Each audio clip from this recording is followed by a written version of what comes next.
नमस्कार, आप देख रहे हैं खबरदार। में हूं श्वेता सिंह। सबसे पहले खबरों को खबरदार के लेंस से देख लेते हैं। आजकल महाराष्ट्र पर देश का डबल फोकस है।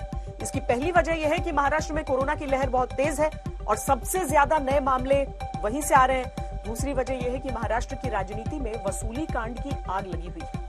मुंबई पुलिस के पूर्व कमिश्नर परमबीर सिंह ने सुप्रीम कोर्ट में अपील की है कि इस पूरे मामले की सीबीआई जांच हो। महाराष्ट्र के गृह मंत्री अनिल देशमुख के घर की सीसीटीवी फुटेज की जांच होनी चाहिए। परमबीर सिंह अनिल देशमुख पर पहले ही संगीन आरोप लगा चुके हैं और यह मामला अब इस सवाल के इर्द गिर्द घूम रहा है कि क्या अनिल देशमुख ने इंस्पेक्टर सचिन वाजे को मुंबई में अपने बंगले पर बुलाया था और हर महीने 100 करोड़ रुपए की वसूली करने को कहा था।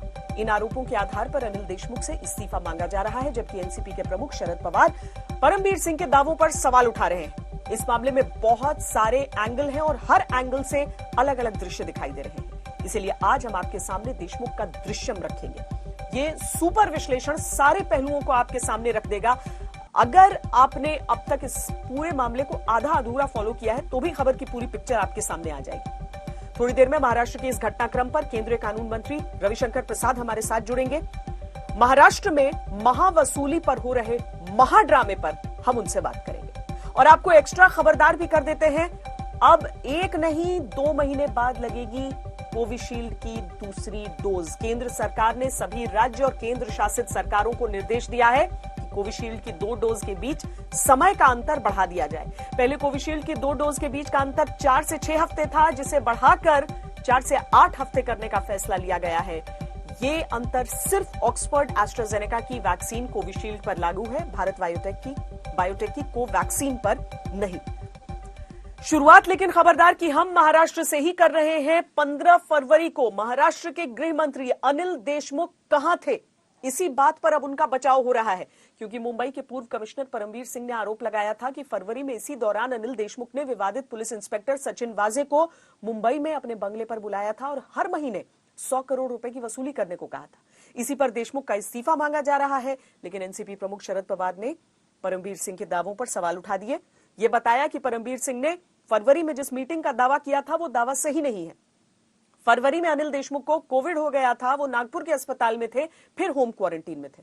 यानी जब अनिल देशमुख मुंबई में थे ही नहीं तो परमबीर सिंह के आरोपों का कोई अर्थ नहीं है, इसीलिए इस्तीफा मांगने का मतलब नहीं है। लेकिन बीजेपी ने भी पुराने वीडियो और ट्वीट निकाल लिए, शरद पवार के दावों पर सवाल उठा दिए और ये सबूत दे दिए कि 15 फरवरी को अनिल देशमुख कहां थे और क्या कर रहे थे।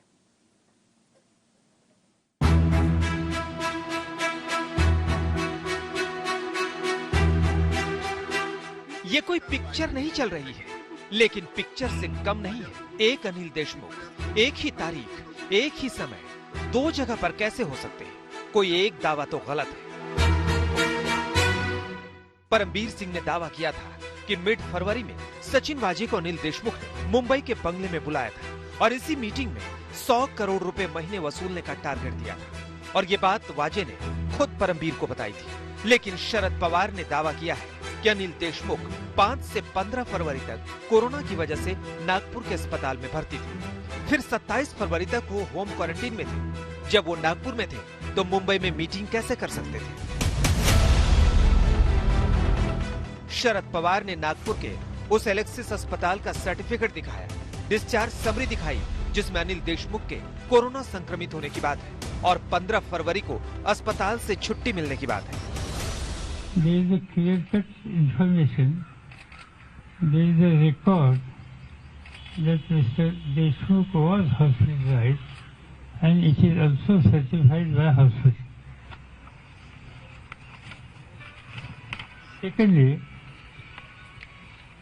he was discharged on 15th of February and advised from 15th February to 27th February for house quarantine. ये बात सच है कि अनिल देशमुख को कोरोना हुआ था। वो नागपुर के अस्पताल में भर्ती थे, लेकिन 15 फरवरी के बाद वो किसी से नहीं मिले, इस दावे पर सवाल है। क्योंकि 15 फरवरी का उनका एक वीडियो आया है। वो आराम से बैठकर प्रेस कॉन्फ्रेंस कर रहे थे, अलग अलग मुद्दों पर मीडिया के सवालों का जवाब दे रहे थे। त्या सेलिब्रिटीच्या ट्विटच्या बाबतीत माझ्या वक्तव्याचा विपर्यास केला गेला। इसी बात से बीजेपी ने शरद पवार को घेरा कि देशमुख पर पवार के दावे सही नहीं है। देशमुख को बचाने की नाकाम कोशिश की जा रही है। बीजेपी ने फरवरी वाली प्रेस कॉन्फ्रेंस के साथ साथ फरवरी की ही कुछ खबरें और अनिल देशमुख के ट्वीट दिखाए, जिसमें अलग अलग लोगों से उनके मिलने की बात है। सवाल ये था कि अगर अनिल देशमुख फरवरी में अस्पताल में थे और उसके बाद होम क्वारंटीन में थे, तो कैसे लोगों से मिल रहे थे, कैसे प्रेस कॉन्फ्रेंस कर रहे थे? पवार के पास कोई जवाब नहीं था।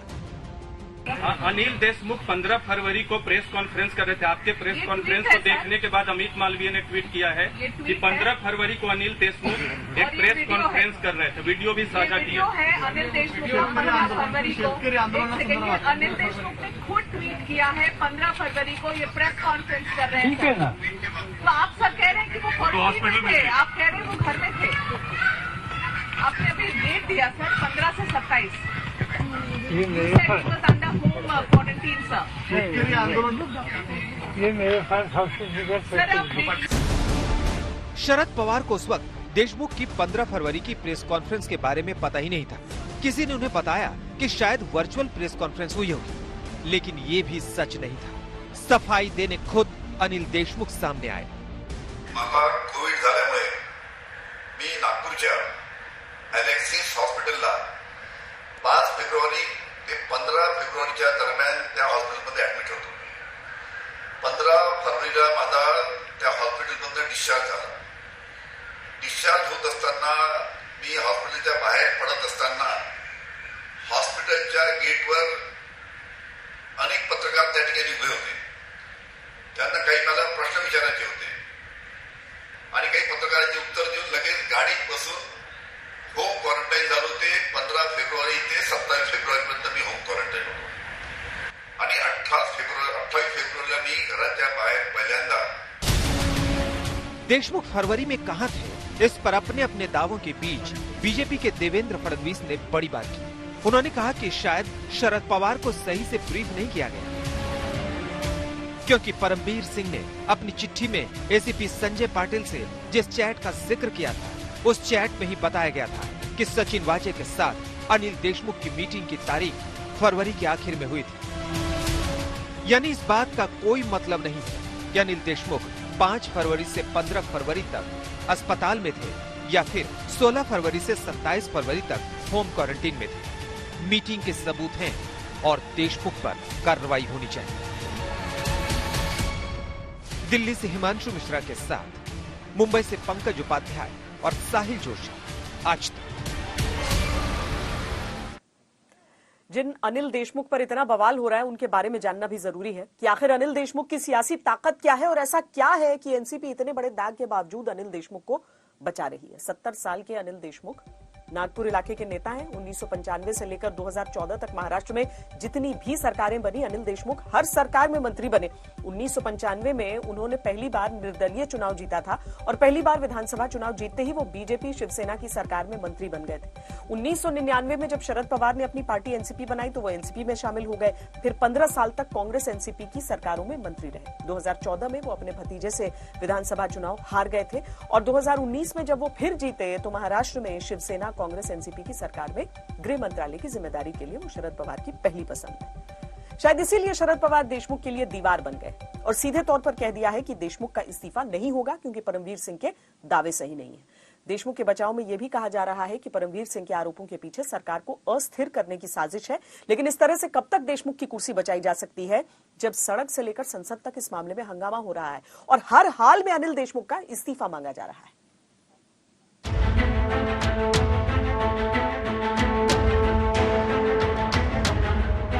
ये साफ हो गई कि जिस समय में ये एलिगेशन किया था वो पीरियड अनिल देशमुख हॉस्पिटलाइज थे।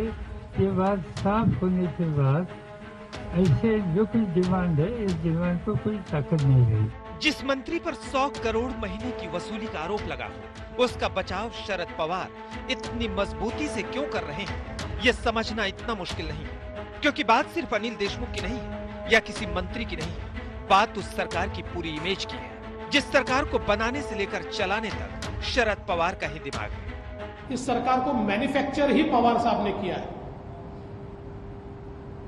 और इसलिए वो ये मानते हैं कि उनकी जिम्मेदारी है कि उनका जो प्रोडक्ट है उसको वो सेफगार्ड करे।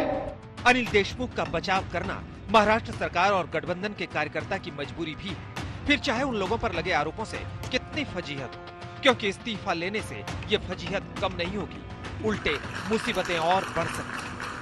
अगर ये चैलेंज सरकार स्वीकारने को तैयार है जांच का, तो आप बार बार इस्तीफे की बात क्यों करते हो? इस्तीफा लेना या किसी को मंत्री बनाना, ये पूरा अधिकार जो होता है ये मुख्यमंत्री का होता है। मुख्यमंत्री उस बारे में निर्णय ले। बीजेपी बार बार होम मिनिस्टर के इस्तीफे की बात कर रही है, उस पर एनसीपी क्यों मान नहीं रही? देखिए, ऐसा है कि गुजरात में सिटिंग आईपीएस ने उस समय के गृह मंत्री पर आरोप लगाए, मुख्यमंत्री पे आरोप लगाए। क्या गुजरात के मुख्यमंत्री ने, गृह मंत्री ने इस्तीफा दिया था? नैतिक अधिकार नहीं है इस तरह की बातें करने का। पहले अपना अतीत बीजेपी देखे, झूठे इल्जाम पे कोई इस्तीफा नहीं दिया जाता। अब सरकार की इमेज बचाने का एक ही तरीका है, वो ये कि अनिल देशमुख का बचाव किया जाए और आरोप लगाने वाले के दावे पर ही सवाल उठाए जाए। गेम प्लान यही दिख रहा है। इसमें शरद पवार ने 5 बड़ी बातें की है। पहली बात, देशमुख पर जिस दौरान 100 करोड़ महीने की वसूली करने के लिए कहने का आरोप लगा, उस दौरान वो मुंबई में नहीं, नागपुर के अस्पताल में थे, फिर होम क्वारंटीन में थे, इसलिए परमबीर का दावा सही नहीं। दूसरी बात, परमबीर सिंह ने 100 करोड़ की वसूली वाली बात पहले क्यों नहीं बताई? कमिश्नर पद से हटाने के बाद ही क्यों बोला? अगर ये बात सही है तो उन्हें फरवरी में ही तुरंत बोलना चाहिए था, जब इसका उन्हें पता चला था। तीसरी बात, परमबीर सिंह दावा कर रहे हैं कि उन्होंने मार्च में सीएम, डिप्टी सीएम और शरद पवार को ये बात बताई थी। अगर ये मान भी लिया जाए तो सवाल ये है कि फरवरी से लेकर मार्च तक उन्होंने ये बात छुपाई क्यों? चौथी बात, देशमुख के इस्तीफे की मांग में दम नहीं है, फिर भी जो आरोप लगे हैं उनकी जांच की जाएगी। मंत्री रहने या ना रहने का फैसला सीएम को करना है। पांचवी बात, परमबीर सिंह खुद सचिन वाजे के मामले में आरोपों से घिरे हैं, जिसकी वजह से उनकी कुर्सी गई। बड़ा मुद्दा अनिल अंबानी के घर के बाहर विस्फोटक मिलने का है। बड़ा मुद्दा मनसुख हिरेन की हत्या का है। हमारे साथ इस समय केंद्रीय मंत्री रविशंकर प्रसाद जुड़ रहे हैं। रविशंकर जी, बहुत बहुत स्वागत है आपका। लेकिन महाराष्ट्र में जितना भी दबाव आप लोगों ने बनाने की कोशिश की, वहां से तो ये 2 टूक कह दिया गया कि अगर विपक्ष जिसको लेकर आरोप गढ़े, झूठे इल्जाम लगाए और उस झूठे इल्जाम पर किसी को इस्तीफा देना पड़े, तो ऐसे करके तो पूरा कैबिनेट ही को इस्तीफा देना पड़ेगा और उसके बाद सरकार चलेगी कैसे? सीधे तौर पर वहां से तो इनकार हो गया है कि भाई यहां से तो इस्तीफा नहीं आने वाला है। अब क्या किया जाएगा? अब क्या करेंगे आप लोग? श्वेता, कल मैंने पटना में इस विषय पर एक प्रेस किया था और मैंने एक बात कही थी कि अगर 100 करोड़ रुपया एक गृह मंत्री का टारगेट है सिर्फ मुंबई से, तो पूरे महाराष्ट्र से क्या टारगेट है और बाकी मंत्रियों का कलेक्शन टारगेट क्या है? यह हमें जरा भी कोई आशंका नहीं थी कि वो इस्तीफा नहीं देंगे। और मैं कल भी कहा था और आपके चैनल पर सामान्यतः मैं ऐसे शब्दों का प्रयोग नहीं करता हूं, लेकिन करूंगा कि ये लूट की महागाड़ी है, ये सरकार चलाने की महागाड़ी नहीं है। ये टेक्निकल शब्द पे चलता है इस तरह से क्या? आप मुझे बताइए। अब आपने कहा है तो मुझे आप सिर्फ 2 मिनट वक्त दीजिए, मेरे पूरे विषय को तार जोड़ के आपके दर्शकों के लिए प्रस्तुत करता हूं।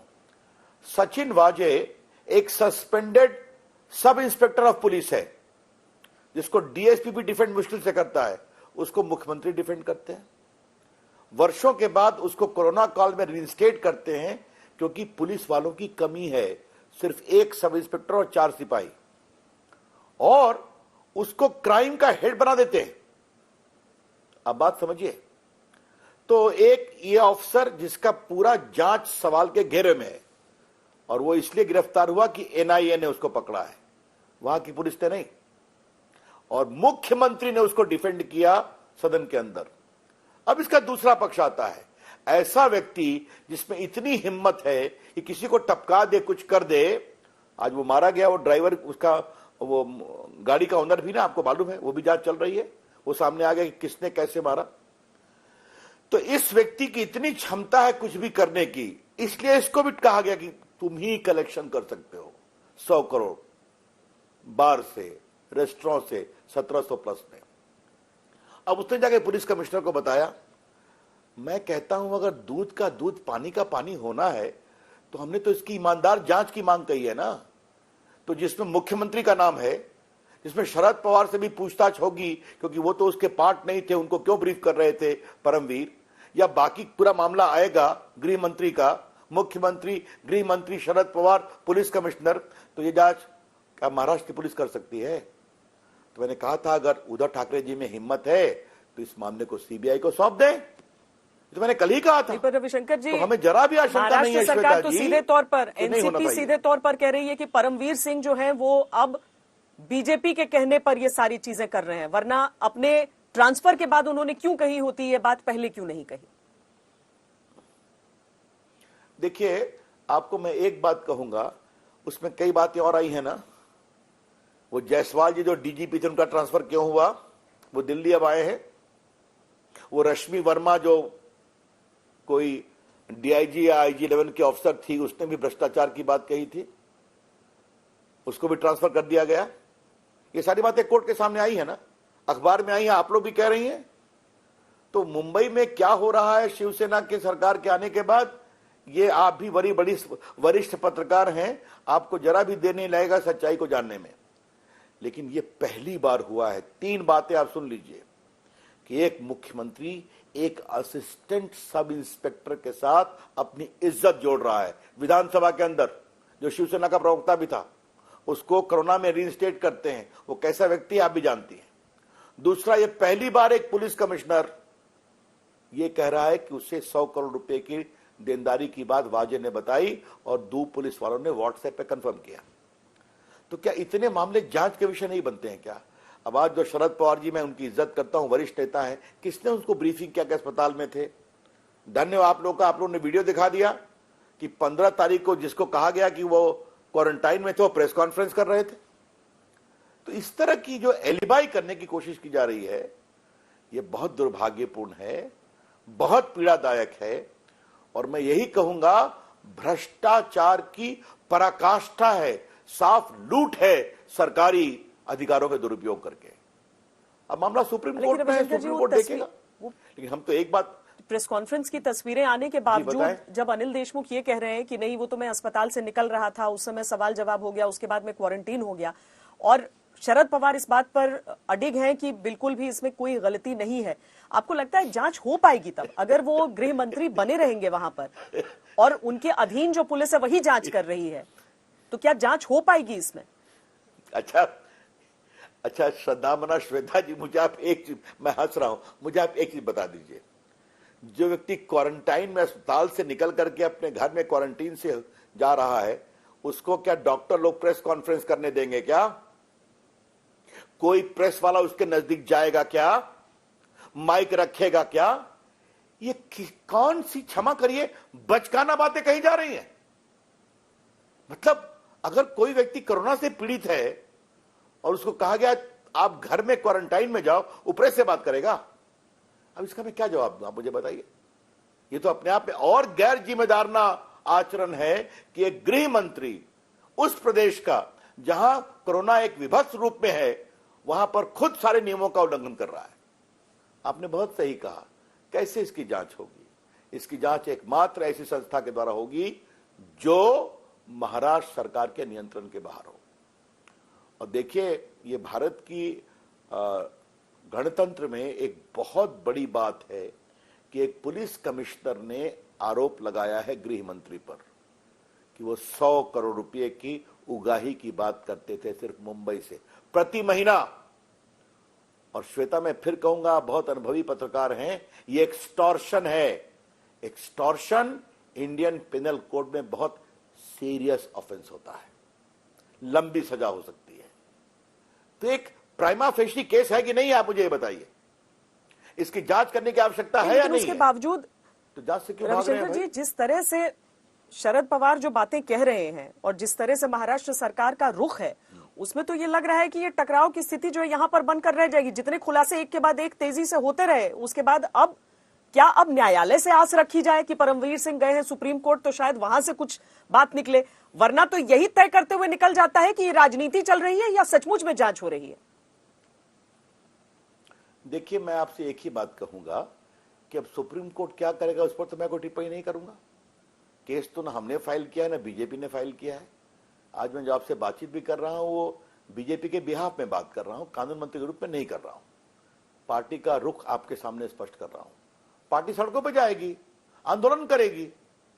मैंने कहा था कल अपने प्रेस कॉन्फ्रेंस में, फिर रिपीट करता हूं, उद्धव ठाकरे की पूरी सरकार अपना नैतिक अधिकार शासन करने का खो चुकी है। They have forfeited their moral authority to govern. Shweta ji, लोकतंत्र लोकलाज से चलता है, ये उसका पहला नियम है। कोई लोकलाज बचा है क्या?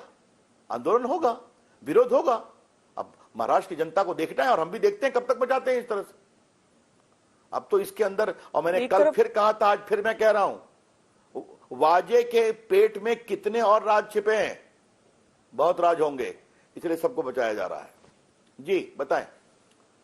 पर एक तरफ महाराष्ट्र एटीएस की जांच चल रही है, जिन्होंने अपना फाइनल कर दिया कि कौन कौन इसमें इन्वॉल्व थे और पुलिस अफसरों के बात पर बात हो गई। अब एनआईए की तरफ है, लेकिन एनआईए की बात आते ही फिर एक केंद्रीय फोर्स की बात आ जाती है और सीधे उंगली उठ जाती है भारतीय जनता पार्टी पर कि वो किसी न किसी तरीके से महाराष्ट्र की सरकार को अब गिराने का प्रयास कर रही है। सीधा आरोप आप लोगों पर यही लगाया जाता है। इसका कोई मतलब नहीं है।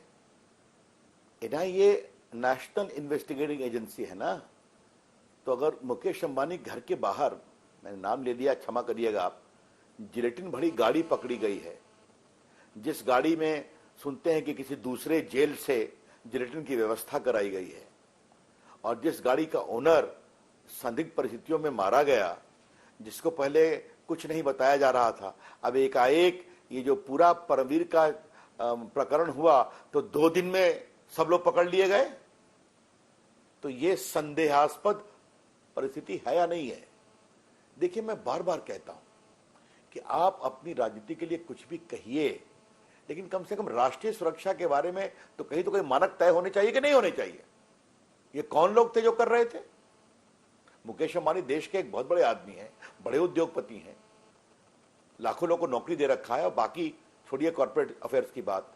अगर उनके लिए कोई षड्यंत्र था तो उसके तार कहां कहां जुड़े हैं, इसको देश के सामने आने में क्या दिक्कत है भाई? हमें देश के कॉर्पोरेट जगत को भी एक सांत्वना सरकार की देनी चाहिए कि नहीं, कि आपकी सुरक्षा के बारे में हम कोई कॉम्प्रोमाइज नहीं करेंगे। कोई हो, चाहे वो एक अंबानी हो या कोई भी हो। एक तरफ हमारे प्रधानमंत्री ने कहा था सदन के पटल पर कि देश के विकास में कॉर्पोरेट और निजी जगत के लोगों का बहुत बड़ा योगदान होता है।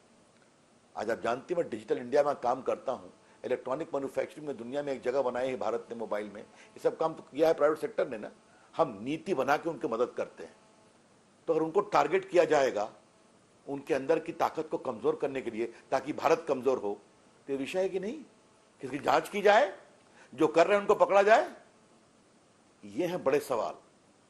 इसीलिए हड़बड़ी में लोगों को पकड़े जाना, ताकि इसके बड़े षड्यंत्र की जांच नहीं हो पाए। मेरे शब्दों को समझिए श्वेता जी, मैं आपके दर्शकों को कुछ अपनी समझ से चीजों को रखने की कोशिश कर रहा हूं।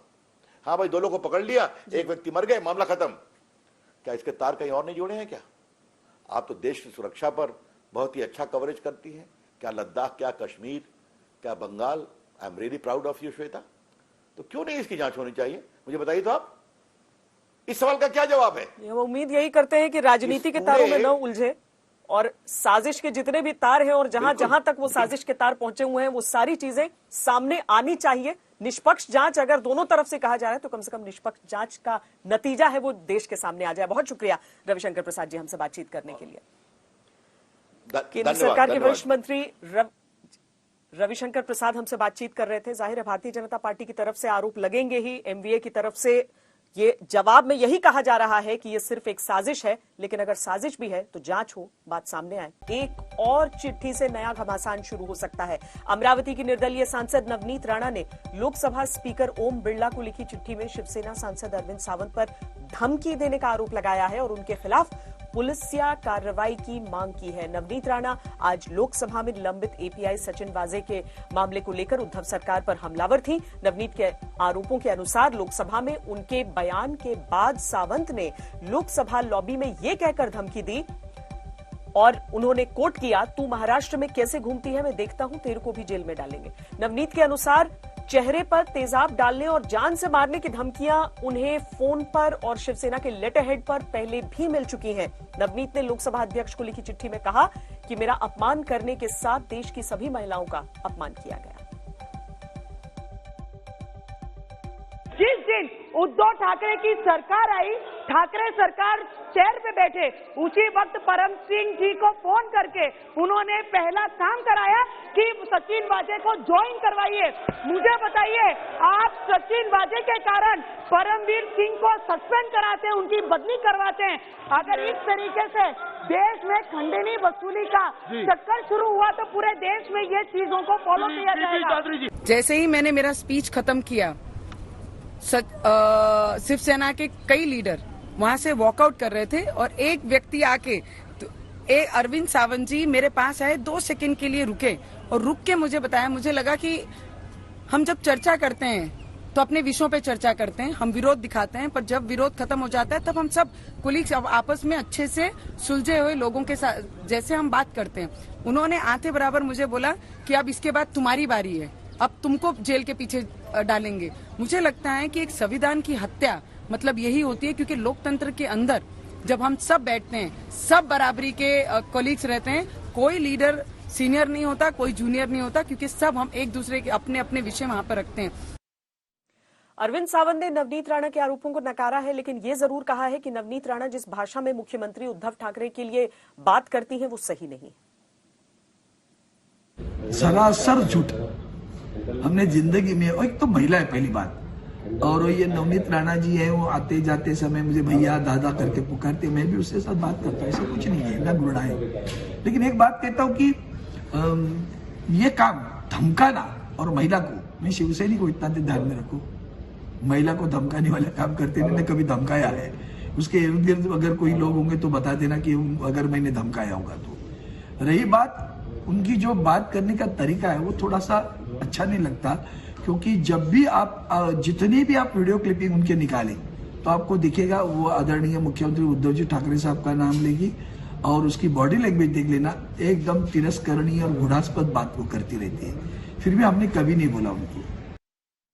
नवनीत राणा वाला लेटर बॉम्ब हो या परमवीर सिंह वाला लेटर बॉम्ब, आरोप गंभीर है। यहां परमवीर सिंह के लेटर बॉम्ब और 100 करोड़ के वसूली फॉर्मूले वाले इस केस की पूरी क्रोनोलॉजी भी आपको पता होनी चाहिए, ताकि शुरू से अंत तक सारे तथ्य आपके सामने एकदम साफ हो जाएं।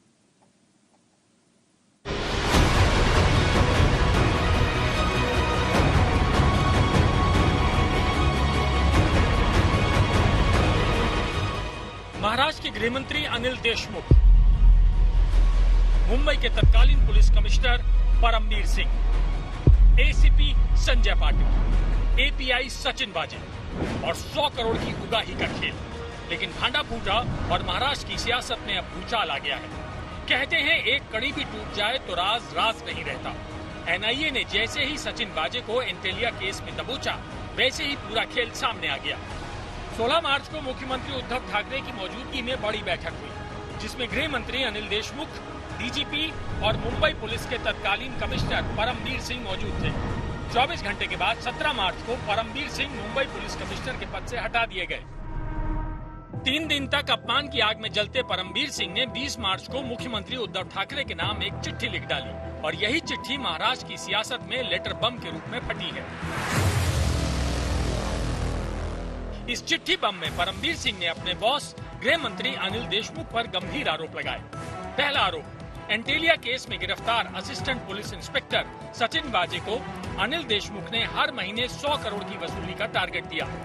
दूसरा आरोप, गृह मंत्री ने मध्य फरवरी में कई बार अपने आधिकारिक आवास पर सचिन वाजे को बुलाया था। तीसरा आरोप, गृह मंत्री अनिल देशमुख ने सचिन वाजे को उगाही करने का तरीका भी समझाया। मुंबई में करीब 1750 बार और रेस्टोरेंट से 40 से 50 करोड़ रुपए इकट्ठा करने को कहा। पिछले कुछ दिनों से 3 किरदारों की लगातार चर्चा रही है, सचिन वाजे, परमवीर सिंह और अब महाराष्ट्र के गृह मंत्री अनिल देशमुख। शुरुआत हुई सचिन वाजे से, मामला जा पहुंचा परमवीर सिंह तक, और अब विवादों के घेरे में न सिर्फ महाराष्ट्र के गृह मंत्री है, बल्कि विवादों में फंसी है पूरी महाराष्ट्र की सरकार। मुख्यमंत्री को लिखे अपने पत्र में परमवीर सिंह ने अपने और एसीपी संजय पाटिल के बीच 16 से 19 मार्च को ही बातचीत का जिक्र भी किया है। 16 मार्च को परमवीर सिंह ने लिखा, पाटिल, होम मिनिस्टर और पलांडे ने तुम्हें कितने बार और रेस्टोरेंट जैसे दूसरे एस्टेब्लिशमेंट बताए थे, तुम उनसे फरवरी में कब मिले थे और कितना एक्सपेक्टेड कलेक्शंस तुम्हें बताया गया था। एसीपी पाटिल ने जवाब दिया, 1750 बार और एस्टेब्लिशमेंट, हर एस्टेब्लिशमेंट से 3 लाख रुपए।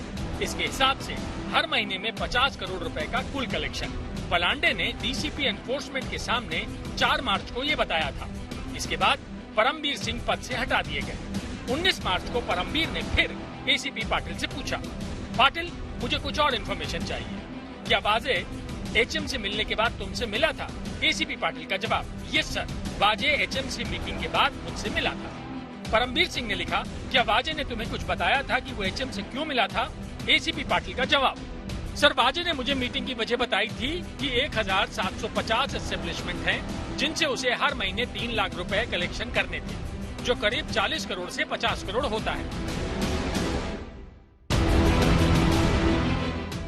यानी मुंबई पुलिस के तत्कालीन सीपी के मुताबिक एपीआई सचिन वाजे गृह मंत्री के कहने पर वसूली में जुटा था, लेकिन सिर्फ आरोप लगाना और 2 लोगों के चैट ही काफी नहीं है। वसूली के सबूत चाहिए, पैसे का लेन देन कब और कैसे हुआ, किसने पैसे दिए, किसने लिए, यानी इन आरोपों की जांच जरूरी है।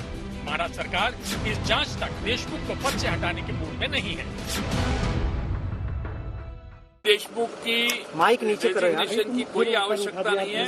हमारी एटीएस पूरा छानबीन के तपास कर रही है और हमें पूरा विश्वास है कि उसमें से हम कल्प्रिट कौन है वो जल्द से जल्द ढूंढ के निकालें। सरकार अनिल देशमुख का कवच बन गई है, तो देशमुख अपने अफसर परमबीर पर पलटवार करके सवाल उठा रहे हैं। देशमुख ने कहा, परमबीर सिंह को पद से हटाया तो बौखला गए। 16 साल से सस्पेंड सचिन वाजे को परमबीर सिंह ने ही बहाल किया। सीपी के रूप में परमबीर की उपस्थिति से एंटेलिया मामले की जांच प्रभावित होती। अगर उन्हें उगाही की जानकारी थी तो मुख्यमंत्री को क्यों नहीं बताया? एटीएस जांच कर रही है, होने दीजिए। अब इन सारी चीजों को लेके अगर कहीं ना कहीं मुंबई पुलिस कुछ गलतियां करती है और उसको लेके तबादले होते हैं तो प्रशासनिक अधिकार मुख्यमंत्री के हैं, उस अधिकार के तहत ट्रांसफर किया गया है। अब एनआईए एटीएस की जांच जो मूल जांच है उससे कहीं ना कहीं ध्यान भटकाने के लिए इस तरह के आरोप लगाए जा रहे हैं। आरोप और सफाई के बीच कानूनी पहलू ये है कि महाराष्ट्र एटीएस और केंद्रीय एजेंसी एनआईए इस मामले की जांच कर रही है। परमबीर सिंह ने सुप्रीम कोर्ट में एक याचिका डालकर सीबीआई जांच की भी मांग कर दी है। वहीं देशमुख परमबीर सिंह पर मानहानि का दावा कर रहे हैं। राजनीति की बात करें तो महाराष्ट्र सरकार जांच रिपोर्ट आने तक देशमुख का इस्तीफा लेना नहीं चाहती और विपक्ष इस मामले को गंवाना नहीं चाहती। साहिल जोशी के साथ आज तक ब्यूरो। 22 मार्च को दुनिया भर में विश्व जल दिवस मनाया जाता है। इस एक दिन पानी को बचाने से जुड़ी तमाम योजनाओं और जानकारियों को लोगों तक पहुंचाने का काम किया जाता है। मौजूदा हालात में साल के इस एक ही दिन ही जल के प्रति लोगों को जागरूक करने की यह मुहिम ज्यादा कारगर साबित होती नजर नहीं आ रही।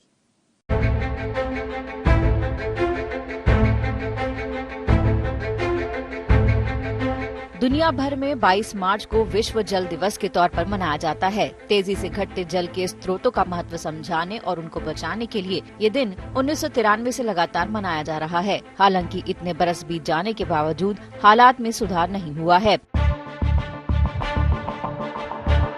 इस बार के विश्व जल दिवस 2021 का विषय वैल्यूटिंग वाटर यानी पानी को महत्व देना है। इसके लिए भारत में पानी के परंपरागत स्रोतों को बचाने के साथ ही अब जरूरत आन पड़ी है कि पानी की बर्बादी कम की जाए। हमारे जो नेटवर्क है, जो पानी की हमारी पाइपलाइन बिछी होती है शहरों में, इनमें का रिसाव कम करें। मलजल की प्रक्रिया करके उसे अगर हम उपयोग में लाएं, रीयूज के, इंडस्ट्री के, कोई भी नॉन पोर्टेबल उपयोग के लिए, तभी हम इस पानी के सुरक्षा, सस्टेनेबिलिटी के क्षेत्र में एक बड़ी हमारी स्टेप रहेगी। दरअसल भारत में पानी की बर्बादी की सबसे बड़ी वजह रिसाइकलिंग न होना है। इसकी वजह से सीवेज के बहाने बेशकीमती पानी बर्बाद हो जाता है।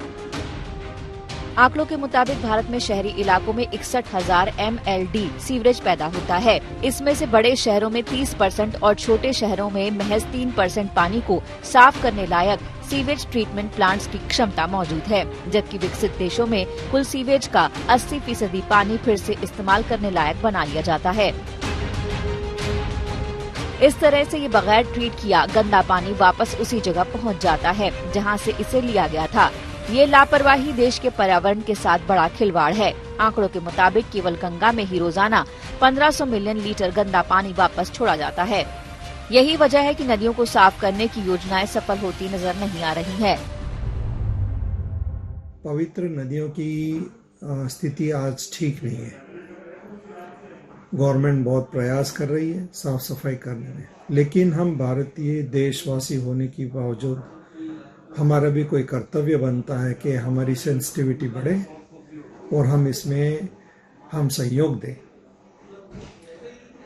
इस चीज के लिए थोड़ी सी समझदारी जरूरत है। हम केवल सरकारों को, उद्योगों को और एक दूसरे को दोष देते रहे। दोस्तों, अब वो वक्त आ गया है जब हम सबको साथ खड़ा होना होगा। अगर हमें अपनी नदियों को फिर से स्वच्छ और निर्मल करना है, और मुझे मालूम है ये संभव है जब चारों तरफ से प्रयास होगा, जब सब लोग मिल करके इस समस्या के हल के लिए खड़े हो जाएंगे तो हल अपने आप निकल जाएगा। भारत में पहले तो STP ही जरूरत के मुकाबले काफी कम है। इसके बाद जो STP बनाए भी गए हैं उनके रखरखाव के लायक जरूरी बजट नहीं है। जानकारों का मानना है कि जिस तरह से नागपुर में पानी को बचाने की मुहिम के लिए PPP मॉडल पर सफलतापूर्वक काम किया गया है, उसी को देश के अलग अलग हिस्सों में लागू करने की जरूरत है। आज नागपुर के तकरीबन 40% क्षेत्र में 24 घंटे पानी लोगों को उपलब्ध हो रहा है। 24 घंटे पानी, प्रेशराइज पानी के कारण जो हेल्थ के बेनिफिट्स है वह बड़े मात्रा में लोग उसको अनुभव कर रहे हैं, और सभी तबकों से, और खास करके जो इकोनॉमिक बैकवर्ड तबके हैं और महिला वर्ग है, इनसे इस प्रोग्राम को काफी सराहा गया है। जाहिर है कि पानी के रखरखाव को लेकर देश या विदेशों में मौजूद सफल मॉडलों को नहीं अपनाया गया तो ये एक विकट समस्या का रूप ले सकता है। पहले ही भारत समेत दुनिया के कई देशों के कुछ शहर पानी की समस्या का सामना कर रहे हैं। ऐसे में विश्व जल दिवस केवल एक दिन का सांकेतिक आयोजन न बनकर साल भर चलने वाली सफल मुहिम बने, इस पर सरकार को काम करने की जरूरत है। आज तक ब्यूरो। खबरदार में आज के लिए इतना ही। देश और दुनिया की बाकी खबरों के लिए आप देखते रहिए आज तक।